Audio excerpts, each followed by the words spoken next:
만락교회의 김병삼 목사님의 저서 중에서 성령을 따라하는 일상의 결정들에서 발췌한 내용입니다. 기다림에 대하여 만락교회 한 청년이 이런 글을 남겼습니다. 언젠가 유튜브에서 연인에 관한 흥미로운 이야기를 본 적이 있다.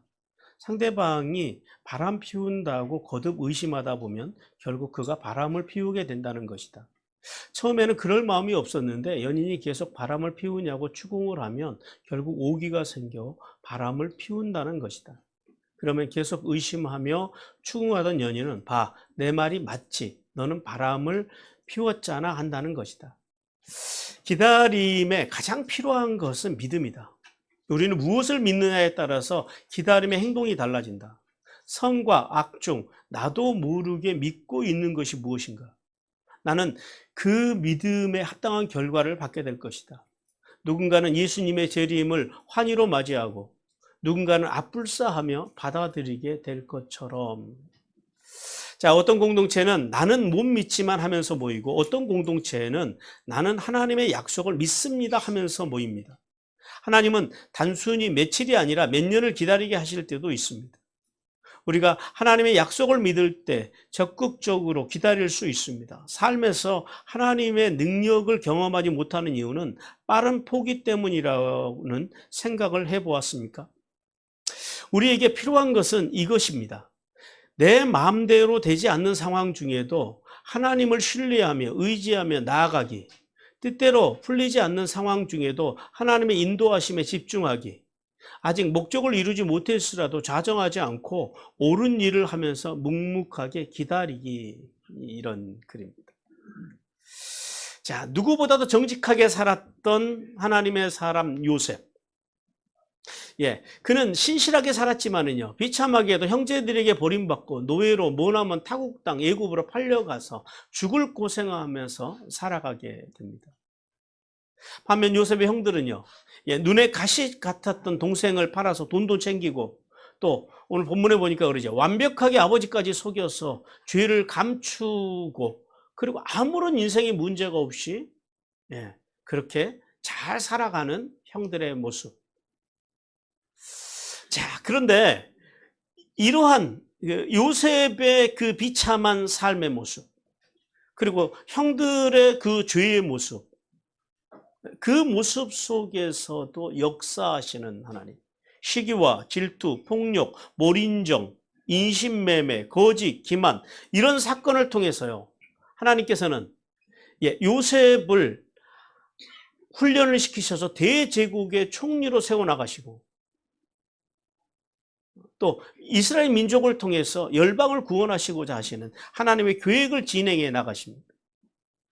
이 요셉의 비참한 사건을 통해서 하나님께서는 믿음 안에서 정직하게 살고자 발버둥 치는 성도들, 우리에게 이렇게 물으십니다. 너희는 너희 인생에서 오는 고난을 어떻게 해석하느냐? 여러분은 여러분의 인생에서 만나는 인생의 고난들을 어떻게 해석하십니까? 자, 하나님께서 오늘 본문을 통해서 우리에게 크게 두 가지 메시지를 주시는데요. 오늘 첫 번째 메시지 같이 읽겠습니다. 시작. 하나님은 비열함과 무능함을 싫어하시며 죄악 중에서라도 추구의 신앙으로 회개하고 돌아오는 성도를 기뻐하시고 복을 주신다. 23절에서 28절 말씀을 보니까 요셉을 죽이려는 형들과 그리고 요셉을 팔자고 제안하는 유다에 대해서 말씀을 합니다. 하나님께서는 요셉의 형들이 요셉이 도착하자마자 그의 채색 옷을 벗기고 우물에 던져서 죽이려고 했다라고 말씀합니다. 그리고 식사하던 도중에 이스마엘 후손으로 무역업을 하던 상인들이 지나가는 것을 보고 이 미디안 상인들을 보고 넷째였던 유다가 요셉을 죽이지 말고 요셉을 팔자라고 제안을 한 사건에 대해서 하나님께서는 말씀합니다. 자, 오늘 23절에서 28절 말씀을 통해서 하나님께서는 우리에게 크게 세 가지를 말씀합니다. 두 가지를 말씀하시는데요. 첫 번째는 뭐냐면 고난을 통해서 성공으로 이끄시는 하나님의 손길에 대한 말씀입니다. 자, 하나님의 말씀에 순종한 요셉. 그 요셉이요. 아버지의 말씀에 순종해서 세겜을 지나서 도단까지 형들을 찾아온 요셉. 그런데 그 요셉 앞에 지금 기다리고 있는 건 뭐예요? 형들의 환대가 아니라 형들의 시기와 질투로 인한, 그래서 자기를 죽이려고 하는 형들의 이 살기 어린 폭력이 그를 기다리고 있다는 거예요. 요셉은 지금까지 살면서 아버지의 그늘에서 귀하게 자랐습니다. 그는 처음으로 채색옷이 벗겨지고, 여기 본문에 우리 성경에서는 채색옷만 벗긴 것으로 되어 있습니다만 원문을 보면은 옷을 다 벗겼다고 그래요. 채색옷뿐만 아니라 요셉이 입고 있는 모든 옷을 벌거 벗겨가지고 구덩이에 던져서 죽을 위기에 처합니다. 그러다가 하나님의 역사로 요셉은 은 20에 그 노예로 팔려요. 왜 은 20일까요? 그 당시에 성인 노예의 몸값이 은 30이었대요. 그런데 그 이제 소년들, 그러니까 20세 이하의 성인 남성 노예들의 몸값이 은 20이었답니다. 그러니까 그 당시에 그 이제 17세 소년이잖아요.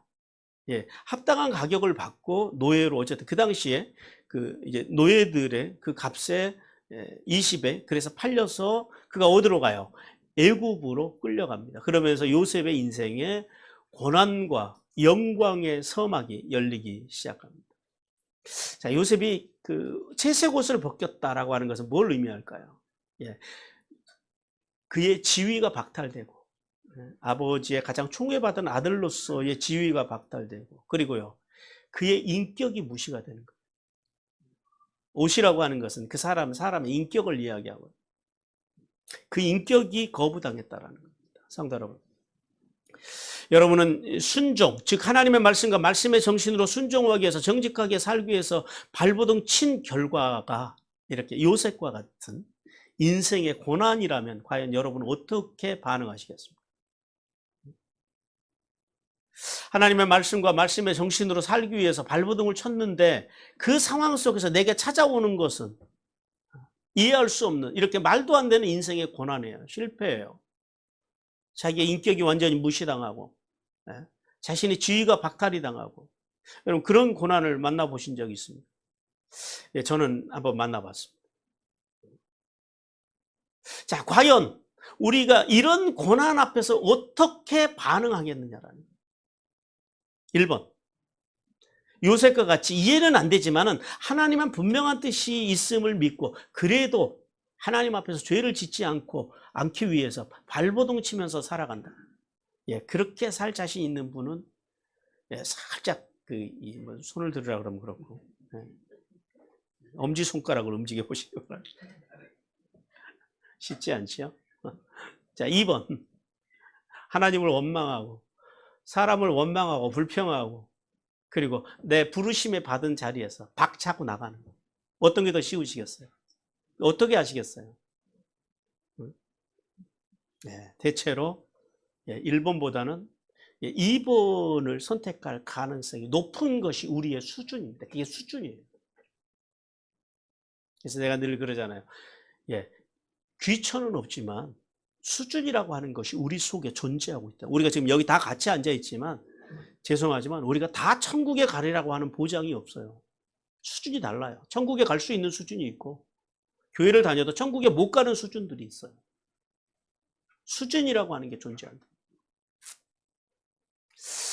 그러나 하나님의 사람 요셉은요, 뭘 택했다고요? 전자를 택했다라는 거예요. 그래서 요셉인 거예요. 전자를 택했다. 물론 아마 요셉도 처음에는 하나님 도대체 제가 무엇을 잘못했기에 이런 고난을 주십니까? 아니야, 아버지 말씀에 순종하기 위해서 내가 애썼을 뿐인데, 근데 큰 것도 바란 것도 아니고, 아버지가 형들의 안부와 그 가축대들의 안부를 물어오라 그래서 그것을 위해서 길을 떠나서 세겜에서 성실하게 도단까지 쫓아왔는데, 아니 그래 하나님 겨우 그렇게 충성을 다한 저에게 내리시는 상급이 이런 고난입니까? 라고 항변을 했겠어요, 안 했겠어요? 저는 했을 거라고 봅니다. 더구나 17살짜리 소년으로서는 참으로 감당하기 힘든 그런 일이었다라는 거예요. 왜냐하면 아무리 자기가 자기 생각을 해봐도 이렇게 형들한테 대우를 받을 만한 행동을 자기는 한 적이 없거든요. 지금 이 고난은 왜 생긴 거예요? 뭐가 자기가 잘못해서 생기는 거예요? 아니면은 형들의 그 시기와 질투, 형들의 마음의 문제 때문에 지금 요셉은 이 고난을 만나고 있다라는 거예요. 그러니 요셉의 입장에서는 이 세상 말로 진짜 환장하고 팔짝 뛸 노릇이죠. 나 잘못한 것도 없는데. 난 실수한 것도 없는데. 그러나 이 모든 고난은요, 요셉을 애굽의 총리로 세우시기 위한 하나님의 목적 아래서 이루어지고 있었다라는 사실을 우리는 기억해야 합니다. 온 인류를 위한 구속사를 위해서 하나님께서는요, 요셉의 형들의 그 시기와 질투를 사용하셔서 그 형들을 비롯한 모든 야곱의 후손들을 살리시고, 그리고 그 후손들을 통해서 이 땅에 메시아가 오게 하시고, 이제 내일 성탄절이잖아요. 그리고 예수님이 이 땅에 오셔서 우리의 모든 죄를 십자가에서 신적 교환을 통해서 처리해 주시고, 부활을 통해서 우리를 의롭다고 칭해 주시고, 승천을 통해서 우리의 신분과 우리의 위치를 회복시켜 주시기 위해서 이 모든 구원의 역사, 인류 구원의 역사를 위해서 오늘 하나님께서는 지금 이 시점에서 누구를 사용하셨다고요? 요셉의 고난을 사용하셨다. 요셉을, 이 모든 역사를 이루기 위해서 요셉을요, 13년이라고 하는 시간 동안 애굽으로 보내셔서 요셉에게 광야의 훈련을 허락하셨다는 사실을 우리는 깨달아야 됩니다.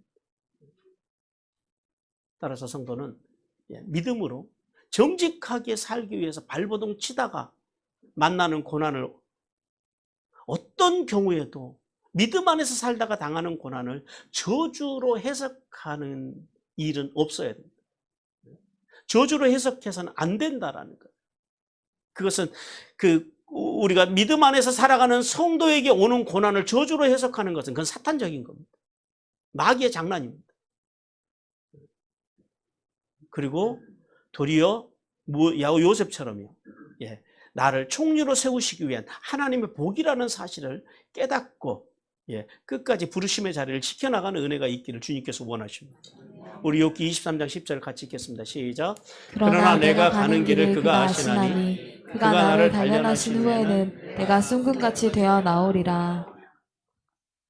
하나님이 우리에게 원하시는 것은 우리가 순금, 정금과 같이 되는 것.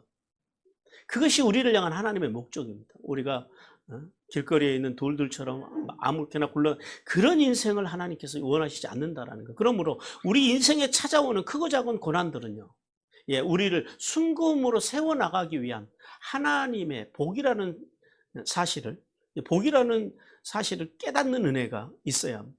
그러므로 성도는 하나님의 말씀과 말씀의 정신으로 살기 위해 발버둥 치다가 만나는 고난을 저주로 해석하는 이 사탄적인 생각에서 벗어나고 도리어요, 고난 속에 감춰져 있는 나를 애굽의 총리로 세우시기 위한, 나를 하나님의 구원의 역사를 이루기 위해서 사용하시기 위한,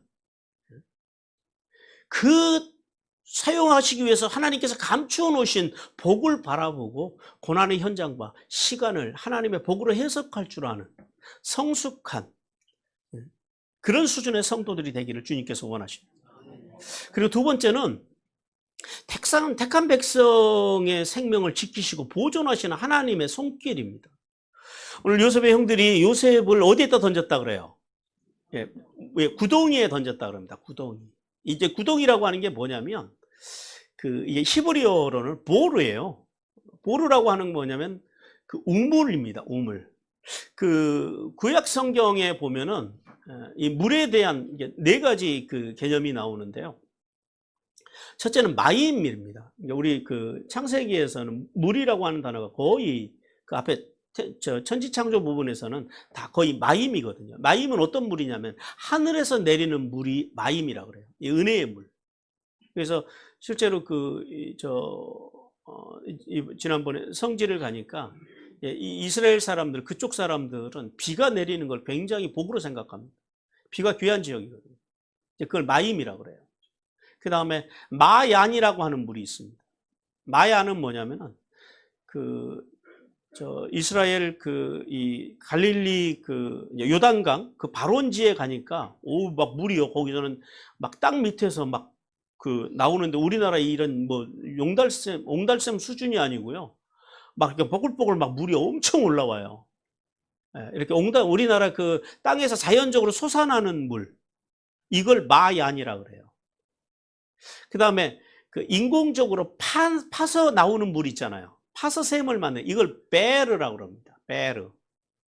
그리고 이제 그 보르라고 하는, 이게 네 번째 개념인데, 이 보르는 뭐냐면은 광야에 나가면 웅덩이들이 많이 있거든요. 그러니까 천연적인 웅덩이든지 자연적인 웅덩이를 파요. 왜냐하면 광야에는 물이 안 나오니까 물이 다 거기는 이렇게 스며드는 땅이에요. 비가 오면은. 그래가지고 웅덩이를 파든지 아니면 천연적인 웅덩이에다 석회를 발라요, 안에다가. 그리고 비가 오면은요, 빗물을 거기다 모을 수 있도록 합니다. 그래서 거기는 물이 늘 이렇게 고여 있어요. 물이 빠져나가지 못하게. 그거예요. 그러니까 천연적이든지 자연적으로 빗물을 모으려고 하늘에서 내리는 은혜의 물, 그 마임의 물을 모으기 위해서 파놓은 그 구덩이, 그것을 그러니까 우물이라는 거죠. 그러니까 야곱의 형들이, 요셉의 형들이 요셉을 우물에 던졌다고 하는 것은 뭐예요? 거기 뭐가 있다라는 거예요? 물이 있다라는 거예요. 그러니까 물에 빠져 죽이게 하기 위해서 거기다 집어 던졌다라는 이제 그런 이야기가 됩니다. 그냥 구덩이에 가둬놓기 위해서 하는 것이 아니라 실제로 죽일 목적을 가지고 그 보루에다가 집어 던졌다라는 거예요. 그런데 마침 그 구덩이에 뭐가 없었다. 오늘 그 성경에서 본문에서 뭐라고 그래? 그 구덩이에 뭐가 없었더라? 물이 없었더라. 물이 없었다. 그래서 그 요셉이 그 구덩이에 왜냐하면 그거 굉장히 깊거든요. 거기에서 살아날 수 있었다라는 거예요. 근데 사실은 그 구덩이에 빠지는 순간에 살아도 사는 목숨이 아니에요. 왜냐하면 지금 옷 실오라기도 하나도 안 걸치고 벌거벗겨져 있지요. 그리고 광야가 밤에는 굉장히 춥거든요. 추위와 굶주림으로 그 구덩이에서 죽을 수밖에 없는 위기에 지금 요셉이 처해 있다라는 거예요. 그런데 참 이게 요셉의 형들이 이게 얼마나 나쁜 인간들이냐면은 지금 동생 요셉은 죽음의 공포 속에서 떨고 있는 그 상황 속에서도요. 오늘 본문에 보니까 뭐라 그래? 형들은 태연스럽게 뭘 먹고 있더라? 음식을 먹고 있더라. 이게 넘어가냐고요. 이 정상적인 형제들이라면. 동생을 죽으라고 구덩이에다가 집어 던져놓고서는. 그리고 형들은요. 음식을 먹고 있더라는 거예요. 그런데 그때 때마침 그 옆으로 누가 지나가냐면 이스마엘의 후손인 미디안 상인들이 향품과 유황과 모략을 싣고 아수르에서부터 애굽으로 지금 내려가고 있는 거예요.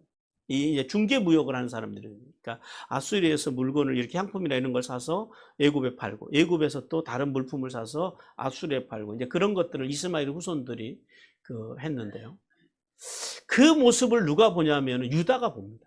넷째 유다가. 그래서 유다가 긴급하게 동생들에게 제안을 합니다. 요셉을 죽이지 말고 팔자라는 거죠. 노예로. 그래서 자신들의 손에 피를 묻히지 말자고 제안합니다. 근데 재밌는 것은요. 루벤의 말은 듣지도 않던 형제들이 유다의 말은 들어요. 오늘 본문에 보니까 그래요. 경청했다 그럽니다. 자, 보세요. 장자로서 루벤이 장자의 권한으로서 요셉을 죽이지 말라라고 명령을 하죠. 그리고 두 번째요. 빈 구덩이 사건. 왜 거기 물이 없냐고요. 물이 있어야죠. 정상적이라면. 빈 구덩이의 사건. 그 다음에요. 애굽으로 내려가고 있는 때마침 여러 길들이 있을 텐데 그 도단 땅으로 지나가고 있는 미디안 상인들. 자, 그리고요. 루벤이 없는 동안에 리더십을 발휘해서 형제애와 두 가지를 가지고 이야기해요. 형제애와 우리가 혈육이지 않냐. 이 혈육의 감정을 가지고 동생들의 동정심을 유발합니다. 자극합니다. 그래서 요셉을 노예로 팔자라고 제안하는 유다. 이것이 그냥 우연하게 어쩌다가 이렇게 된 것이 아니라 결국은 이 모든 사건이 지금 누구의 손에 있다고요? 하나님의 손에 있다. 뭘 위해서요? 구원의 역사를 위해서. 구속사를 이루기 위해서. 하나님의 구원의 역사를 위해서 요셉을 살려서 애굽으로 보내서 애굽에서 총리가 되게 해서 그를 통해서 이스라엘 민족을 이제 세울 수 있는 기반을 그 땅에서 만들고, 그래서 장차요, 그 후손에서 예수 그리스도가 이 땅에 태어나게 하셔서 온 인류를 구원하시기 위한 하나님의 구원의 역사가 이렇게 세밀하고 정확하게 준비되어지고 역사되어지고 있었다라는 사실을 오늘 본문을 통해서 하나님께서는 우리에게 보여주십니다. 즉 하나님께서는 아주 적절한 타이밍에 모든 일들을 이루어나가신다라는 거예요. 성도 여러분, 하나님은 예수 그리스도를 믿는 모든 성도의 구원자이시며 보호자이심을 믿으라고 오늘 우리에게 말씀하십니다. 우리 출애굽기 23장 20절 같이 읽겠습니다. 시작. 내가 사자를 내 앞에 보내어 길에서 너를 보호하여 너를 내가 예비한 곳에 이르게 하리니. 하나님께서는 언제나 우리가 살아가는 인생길 앞에서요, 하나님께서는 우리를 결코 그냥 내버려 두시지 않는다라는 거예요. 우리가 마음대로 살아가도록, 우리가 마음대로 아무 계획도 없이 그냥 그렇게 살아가는 하도록 우리를 버려두시지 않는다라는 겁니다. 하나님께서는 우리에게 말씀하신 하나님께서는요, 우리보다 앞서가셔서요, 길을 여시고, 그리고 당신의 뜻을 이루시는 하나님이심을 믿으라라는 거예요. 따라서 성도는 시와 때를 따라서 지키시고 보호하시고 결국은요, 광야 같은 이 세상으로부터 영원한 하나님 나라까지 안전하게 인도하시는 그 하나님을 믿고, 그 하나님의 말씀을 믿고 존중하고 그렇게 살기 위해서 발버둥 치는 은혜가 임하기를 주님께서 원하십니다. 그러므로 성도는 인생의 최악의 상황이 와도 절대 버리지 말아야 됩니다. 아무리 여러분이 감정이 상하고 이해하지 못할 일들을 만나도 절대 여러분들이 잊지 말아야 돼, 버리지 말아야 되는 것이 있는데, 그게 뭐라고요? 믿음이 뭐라고요? 하나님의 말씀을 믿고 그 말씀을 최고의 가치로 존중하고 그렇기 위해서 발버둥 치는 그 삶을 잃어버리지 말라는 거예요. 그걸 잃어버리는 순간에요, 구원은 끝나는 거예요.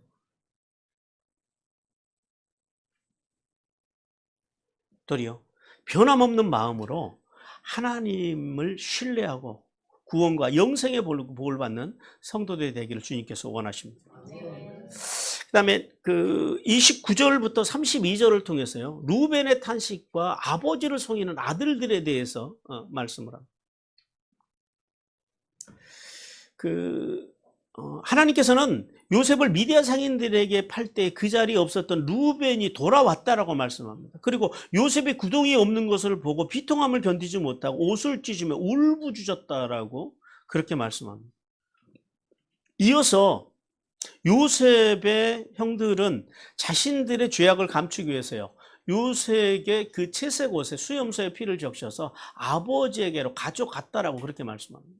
자, 오늘 이 본문의 말씀을 통해서 하나님께서는 인간의 이 죄악된 본성 두 가지를 우리에게 말씀하시는데요.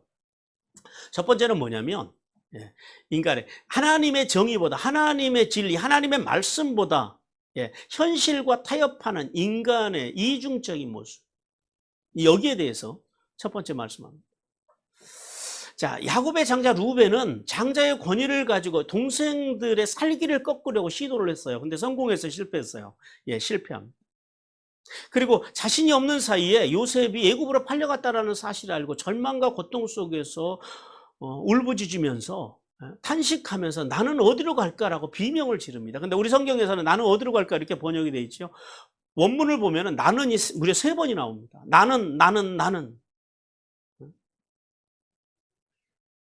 그러니까 자신 안에 얼마나 지금 동생 요셉에 대해서 미안한 마음과, 그리고 장자로서 그 동생을 지키지 못하는 그 아픔, 그것을 그렇게 그는 그렇게 탄식하면서 그는 자신의 마음을 드러냅니다.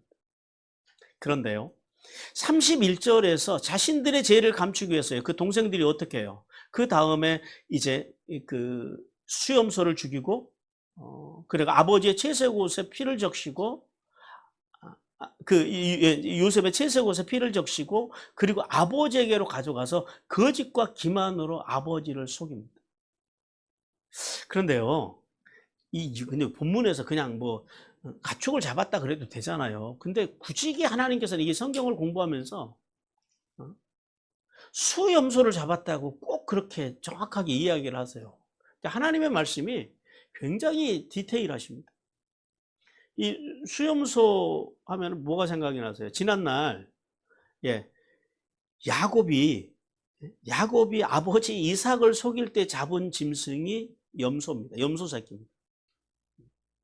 자, 우리가 그걸 통해서 뭘 알 수 있어요? 죄는 죄로 간다라는 거예요. 우리가 무심결에 한 행동들이지만 그런 것들이요, 하나님 앞에 디테일하게 회개하지 않는 한 그런 것들이 살아서 다 내게로 돌아온다라는 거예요. 그러니까 자기가 야곱이 지난날 아버지를 속였던 그것을요, 똑같이 자식들에게요, 똑같이 당하는. 그래서 잘 살아야 된다. 그래서 정직하고 바르게 살아야 된다는 거예요.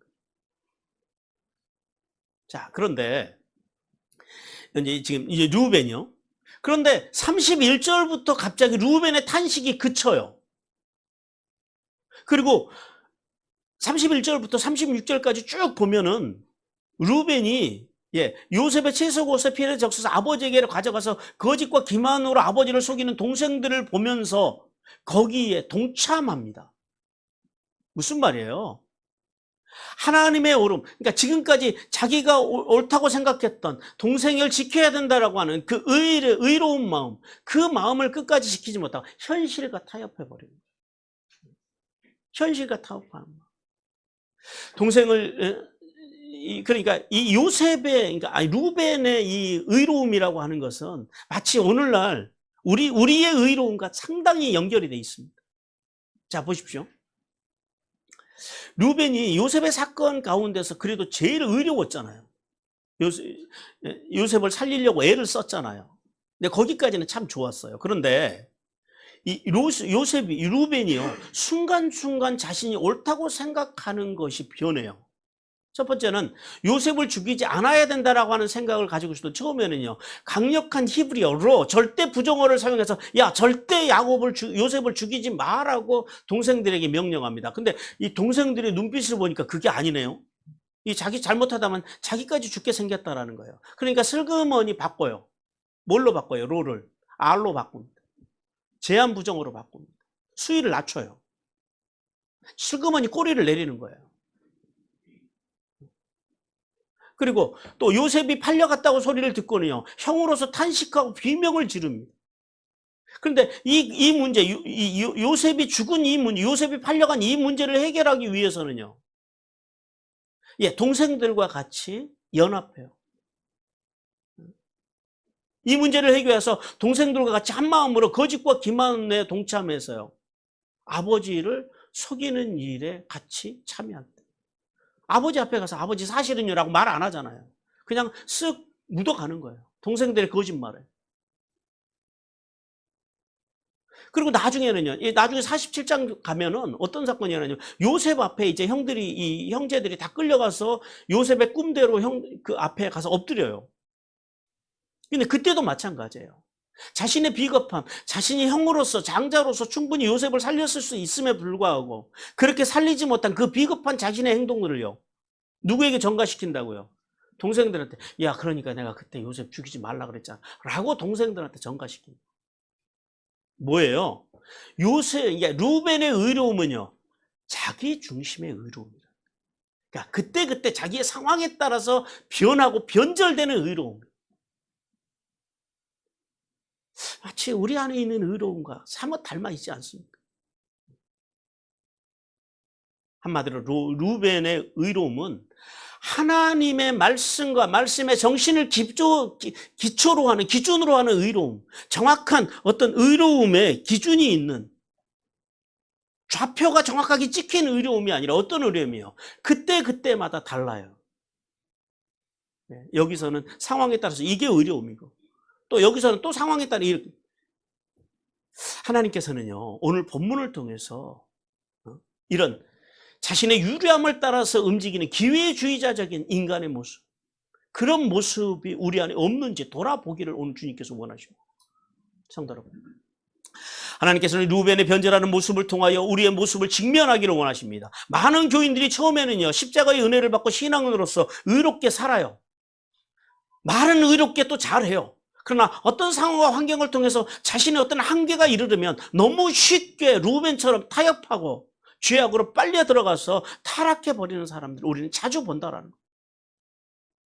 자, 그러면 왜 이 루벤은 그랬을까요? 왜 우리는 그럴까요? 왜 많은 사람들이 이런 기회주의적인 그런 어떤 의로움을 가지고 살아갈까요? 자기가 해석하시고 있는, 자기 유리한 대로 해석하고 살아가는. 왜 그러냐면 그 안에 힘이 없어요. 그걸 감당해낼 힘이 없다고요. 진리를 따라갈 힘이 없기 때문이라는 거예요. 우리도 그렇잖아요. 건강이 안 좋고 몸이 안 좋으면은요. 예. 뭐 어지간한 바람에도 못 견디고 넘어지잖아요. 다리에 힘이 풀리신 분들은 이렇게 눈이 오고 그러면 빙판에 가면 살짝만 미끄러져 그냥 심하게 넘어진다라는 거예요. 그러나 하체 힘이 강한 사람들은요, 어지간해 미끄러져도 또 금방 자세를 잡는, 이게 다르다라는 거예요. 힘이 없었어요. 그리고 왜 힘이 없어요? 예, 건강하지 못하니까 힘이 없지. 신앙이 건강하지 못하고, 예, 마음이 건강하지 못하고, 그 영혼이 건강하지 못하고, 그냥, 예, 이 병든 채로 살아가는. 겉모양은 화려하게 우리가 꾸미고 살아가지만, 겉모양은 그럴듯하고 살아가지만요, 우리 내면이, 마음이, 그 영혼이 병들어 있기 때문에 그렇다는 거예요. 그러니까 우리가 뭘 잘해야 된다고요? 우리가 건강하게 잘 살려면요, 무슨 관리부터 잘하라고요? 마음 관리. 마음을 잘 관리하고 살아야 돼요. 우리의 마음속에 하나님의 말씀과 말씀의 정신으로 채워져야지 어떤 어려움이 와도 강하게 그것을 뚫고 지나갈 수 있지요. 말씀과 말씀의 정신이 허약한 사람들은요, 이렇게 루벤과처럼, 그러니까 자기는 합리화시켜야 되고 자기의 그럴듯한 모습은 포장해야 되잖아요. 그러니까 그때마다 달라요, 의로움이. 무슨 그때 무슨 개그 무슨 콘서트 그 개그에 무슨 그런 아마 개그가 옛날에 있었던 것 같아요. 그때마다 다른 의로움을 가지고 우리는 살아가고 있다는, 병든 의로움. 구원받은 성도가 분명히 깨달아야 하는 것은 은혜와 진리로 오셔서 우리에게 칭의의 은혜를 주신 하나님께서 예수님의 십자가의 은혜로 우리를 택하신 이유가 뭔지를 알아야 된다. 우리 창세기 18장 19절 같이 읽겠습니다. 시작. 내가 그로 그 자식과 건속에게 명하여 여호와의 도를 지켜 의와 공도를 행하게 하려고 그를 택하였나니 이는 나 여호와가 아브라함에게 대하여 말한 일을 이루려 함이니라. 예, 하나님께서 우리를 택하신 이유가 뭐라고요? 우리를 예수님의 십자가의 은혜로 우리 택하신 이유가 뭐라고요? 하나님의 도를 지켜서, 도예요, 뭐예요? 하나님의 말씀을 지켜서. 주님께서 은혜와 진리로 오셨다 그랬잖아요. 은혜와 진리로 오신 예수 그리스도의 그 도, 그 길을 지켜서, 말씀을 지켜서, 의와, 오늘 우리 본문에서는 의라고 번역했습니다만 이게 공의입니다. 째데카.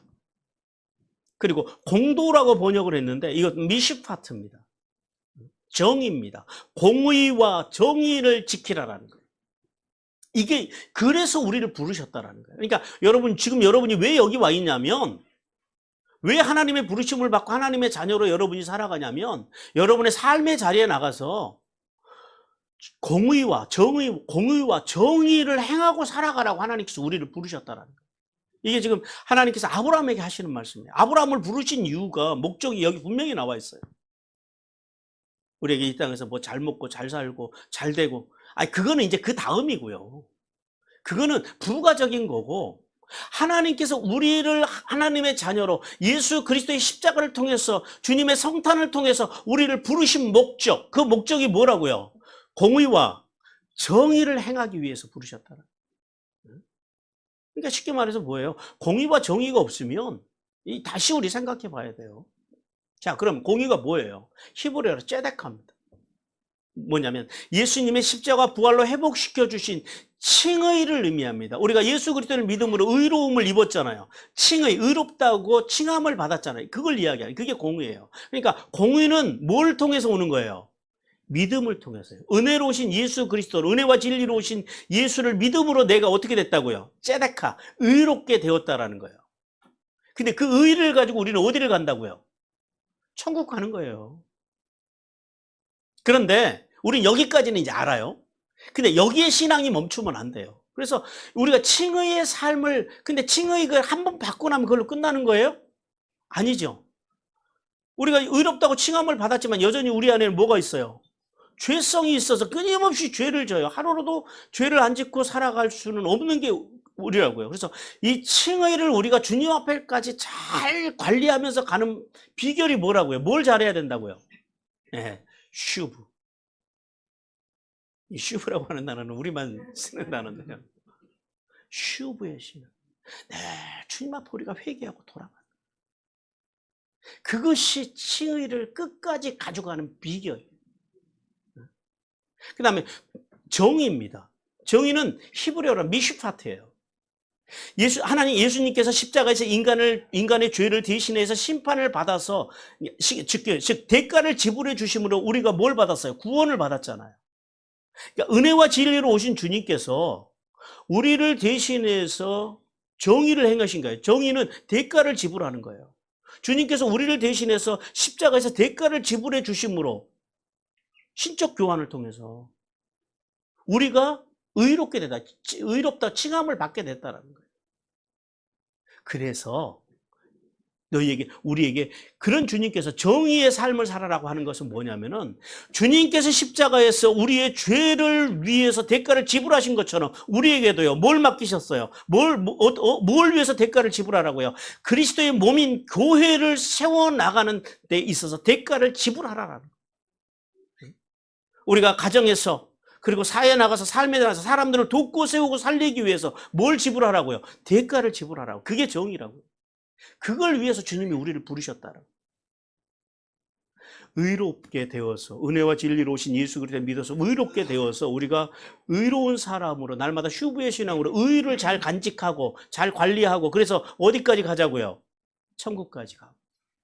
천국까지 가는 동안요, 주님께서 우리를 위해서 십자가에서 정의를 행해 주신 것처럼 우리도요, 끊임없이 삶의 자리에서, 가정에서, 직장에서, 사업장에서, 또 교회 와서 누구를 만나든지 돕고 세우고 살리는 생명의 삶으로 내가 날마다 대가를 지불하고 희생하면서 주의 몸인 교회를 세우고 가정을 세우고 사람들을 세우고, 그걸 위해서 주님께서 우리를 부르셨다고요. 이걸 알아야 돼요.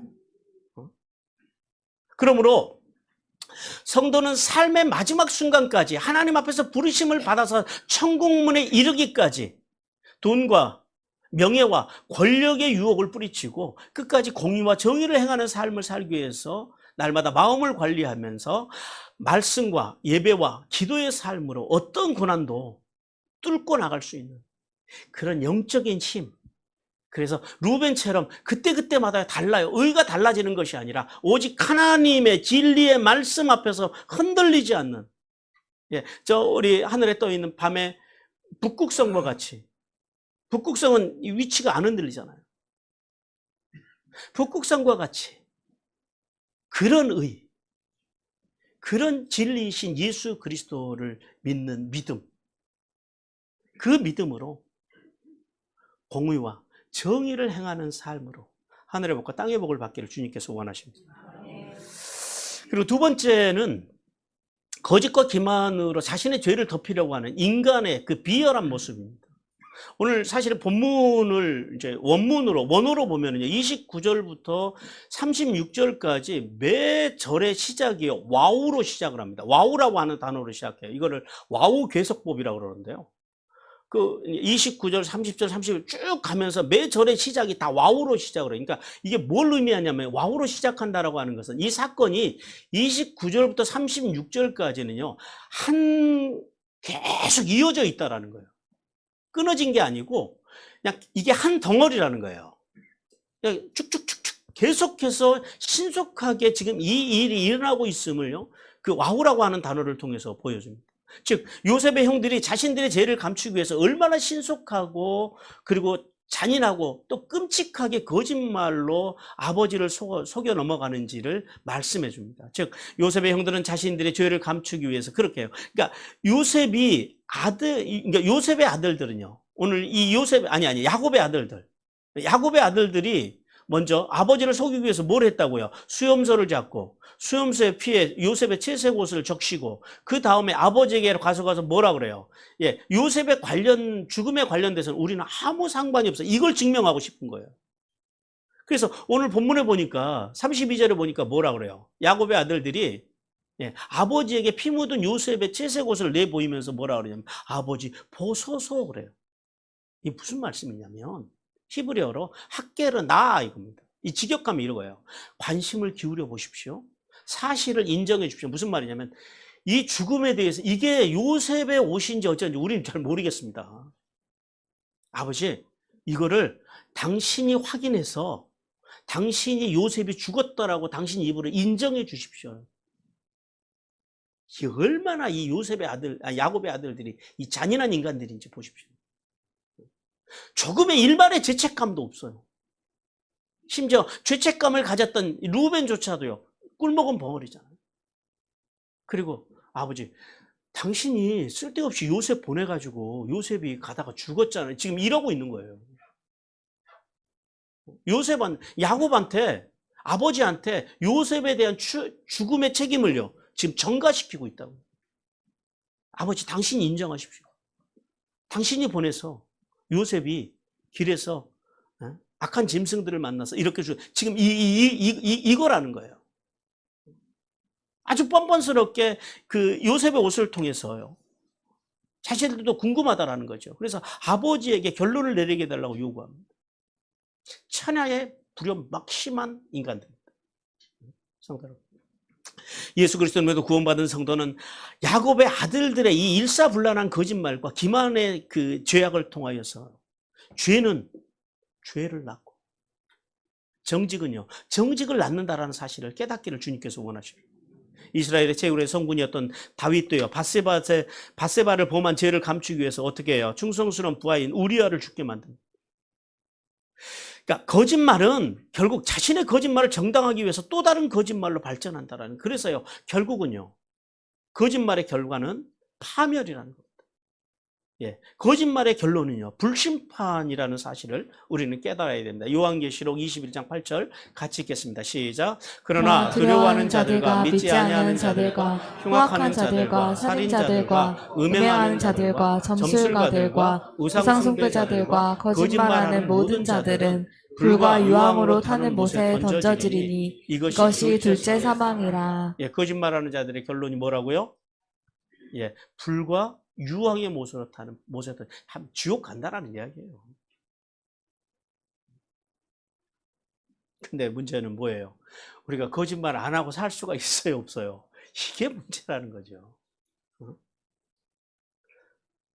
지금까지 혹시 살면서 거짓말 한 번도 안 해보신 분 계십니까? 우리는 수도 없이 우리도 모르게 그냥 거짓말이 이렇게 툭 튀어나. 이게 우리 인간의 죄성이에요. 그래서 성도는 살면서 거짓말을 안 하고 살 수는 없지만은요, 뭘 잘해야 된다고요? 그래서요, 우리가 슈브 하나님 앞에 우리가 마지막까지 서기 위해서는요, 그래서 슈브의 신앙이 절대적이라는 거. 다윗의 슈브를 한번 들어보십시오. 사무엘하 12장 13절, 시편 51편 10절 12절까지 같이 읽습니다. 시작. 다윗이 나단에게 이르되 내가 여호와께 죄를 범하였노라 하매 나단이 다윗에게 말하되 여호와께서도 당신의 죄를 사하셨나니 당신이 죽지 아니하려니와 하나님이여 내 속에 정한 마음을 창조하시고 내 안에 정직한 영을 새롭게 하소서. 나를 주 앞에서 쫓아내지 마시며 주의 성령을 내게서 거두지 마소서. 주의 구원의 즐거움을 내게 회복시켜 주시고 자원하는 심령을 주사 나를 붙드소서. 우리가 이 거짓과 기만의 삶 속에서 벗어날 수 있는 방법은 거짓말을 안 하고 기만을 안 하는 삶을 살기 위해서 발버둥 쳐야 하지만은 그건 안 되는 거잖아요. 발버둥 치는 것 뿐이지. 그래서 뭘 잘해야 된다고요? 매일매일 속죄제와 속건제의 정신으로 거짓과 기만의 문제를 처리하면서 살아야 된다는 거예요. 그래서요, 내가 하나님 앞에 거짓말한 것은요, 하나님 앞에 가서 속죄제의 정신으로 주님, 제가 본질상 죄인입니다라고 하나님 앞에 고백하시고요. 사람에게 거짓말한 것을 어떻게 할까요? 나 혼자만 회개하면 될까요? 끝날까요? 아니죠. 그건 속건제의 정신이 아닙니다. 사람들에게 거짓말한 것이 있으면 찾아가세요. 가서 그 내가 거짓말했던 그 대상에게 가서 제가 그때 이런 거짓말을 이렇게 했습니다 하고 용서바랍니다 하고 사과해야 된다. 그게 속건제예요. 근데 거짓말을 고백할 때는 그때 자기가 했던 거짓말의 20%를 얹어서 그 감정적으로 얹어서 사과를 해야 됩니다. 그런 마음으로 사과하라는 거죠. 20%를 얹는 마음으로. 그래서 정직하게 자신의 거짓말의 문제들을 회개하고 오늘 다윗처럼 하나님 앞으로 쉬고 돌아가는 거예요.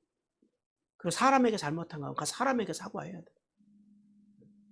그러므로 성도는 거짓말의 결말은 불과 유혹으로 타는 못이라는 사실을 깨닫고 거짓과 기만의 삶을 살지 말아야 됩니다. 그러나 요셉의 형들처럼 거짓과 기만으로 살았을지라도 어떻게 하자고요? 다윗처럼 슈브의 신앙으로 회개하고 돌아가서 정결함을 입고 천국의 유업을 받는 복되고 정직한 하나님의 사람들이 되기를 주님께서 간절히 원하십니다. 사랑하는 성도 여러분, 그러므로 성도는 루벤과 같은 비열함과 무능한 인생을 살아서는 안 돼요. 그때그때 의의가 달라져서는 안 돼요. 그건 무능함입니다. 그건 비열함입니다. 분명해야 합니다. 색깔이 분명해야 됩니다. 아예 세상에 나가서 세상에 뭐 정치적인 색깔 뭐 이런 거는 분명하지 않아도 돼요. 하나님 앞에서 진리에 대한 색깔이 분명해야 된다는 거예요. 그리고 매사에 진리를 기준, 하나님의 예수님의 말씀, 그 진리를 기준으로 옳고 그름을 확실해야 된다는 거예요. 그리고 더 나아가서 자신의 죄를 감추기보다요, 슈브의 신앙으로 회개하고 십자가로 돌아가는 삶을 통해서 다윗과 같이 하나님의 마음에 합한 삶으로 하늘에 있으며 땅에 기름진 복을 받는 복된 성도들이 되기를 주님께서 간절히 원하십니다. 우리 함께